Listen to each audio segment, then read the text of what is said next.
Incluso la CBS no creyó lo que decía el ordenador y dudó en dar a conocer sus resultados. Pero al final el Univac tenía razón.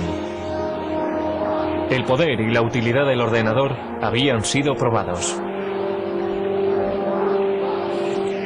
Después del éxito del Univac, varias empresas empezaron a ver un futuro en el desarrollo de los ordenadores.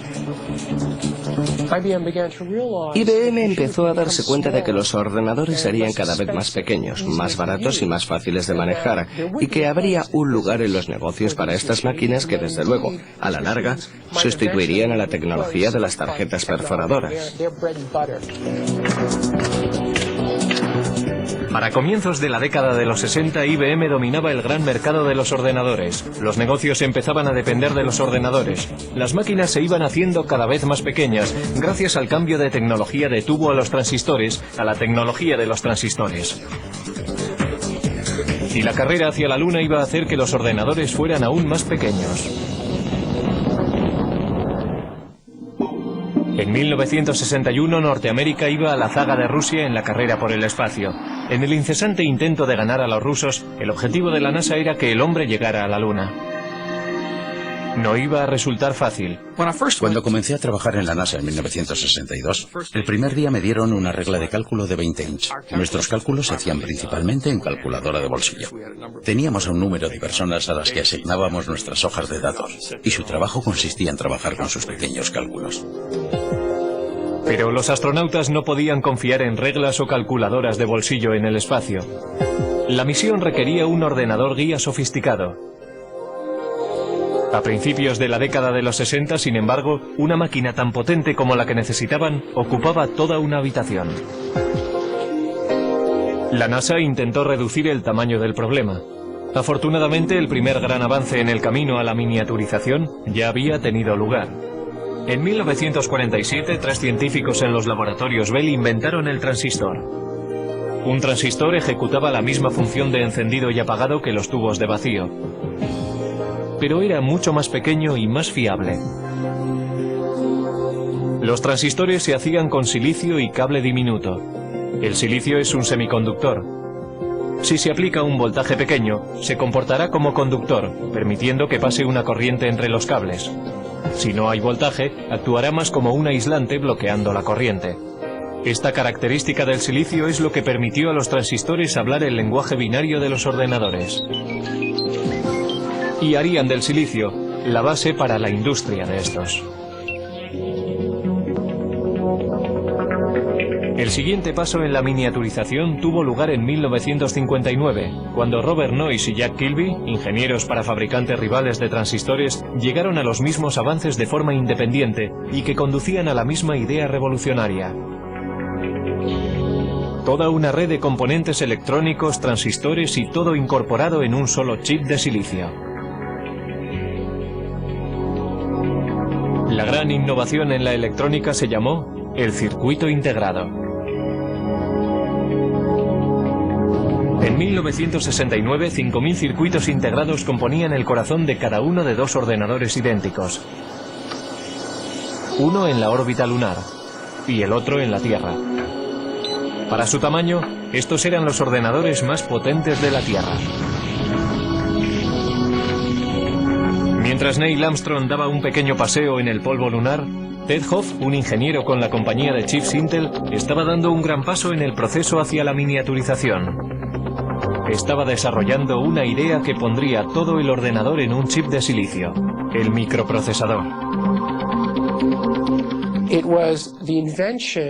Era la invención no solo de circuitos integrados, sino de un tipo particular de circuito integrado, el microprocesador, que hace posibles los ordenadores personales de hoy en día. A Hoff le habían encargado diseñar 12 circuitos integrados por separado para fabricar una calculadora japonesa. Sugirió colocar toda la unidad de proceso en un chip y programarlo como un ordenador. Intel desarrolló la idea y para 1970 tenían un modelo de microprocesador. Los ordenadores estaban en el camino para hacerse más pequeños. Sin embargo, todavía estaban muy lejos de ser fáciles de manejar. Uno de los primeros intentos de simplificar las operaciones del ordenador fue encabezado por Doug Engelbart. El científico concibió una manera sencilla de manejo e incluso mostró un prototipo en 1968 en la Conferencia de Otoño de Ordenadores de San Francisco.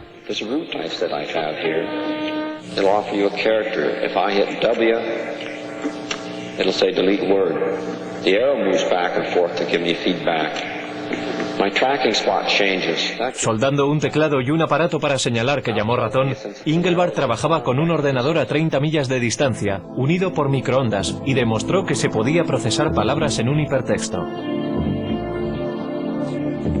Muchos en aquella audiencia se fueron a casa realmente inspirados, pero solo un grupo iba a completar la visión de Engelbart. Ese grupo estaba a muy poca distancia, en Xerox PARC.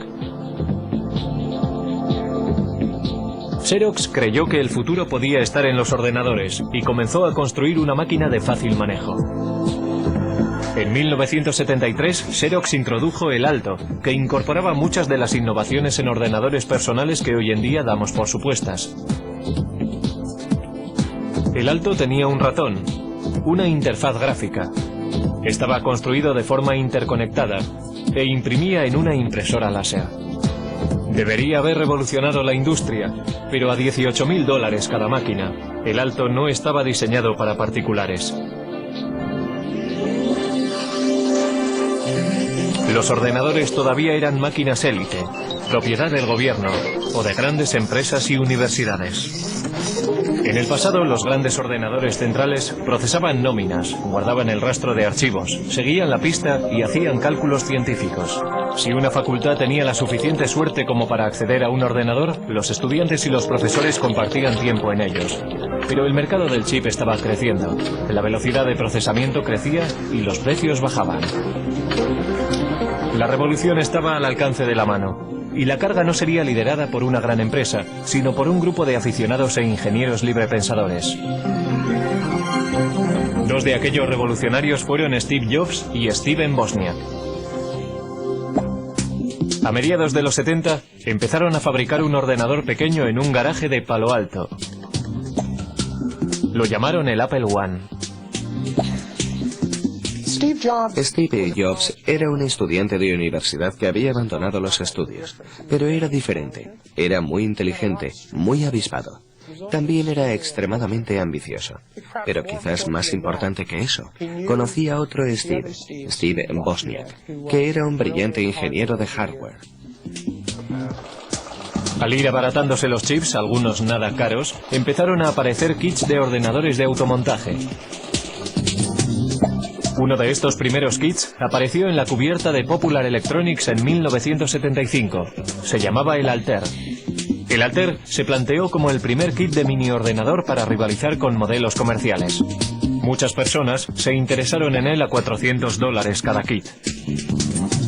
Estos primeros ordenadores, anteriores a los primeros Apple, eran en realidad para técnicos e ingenieros informáticos que tenían conocimiento de cómo conectar cables y conectar otros dispositivos y hacerlos trabajar. Así que pensé, compraré unos cuantos chips, un microprocesador y diseñaré mi propio ordenador. No fue que quisiera burlarme del mundo, era solo que quería hacer de este ordenador algo más personal que los interruptores que tienen posiciones arriba y abajo para introducir extraños números binarios. Steve Jobs vendió su Volkswagen y Steven Wozniak vendió su calculadora HP para financiar su empresa. En 1977 introdujeron el Apple II, un ordenador atractivo, independiente y un teclado. Con la adición de un monitor y un drive para un disquete, el aspecto de un ordenador personal empezaba a cobrar forma. El Apple II se estandarizó con 4 kilobytes de memoria y a un precio base de $1.200. Era mucho más barato que las máquinas industriales anteriores.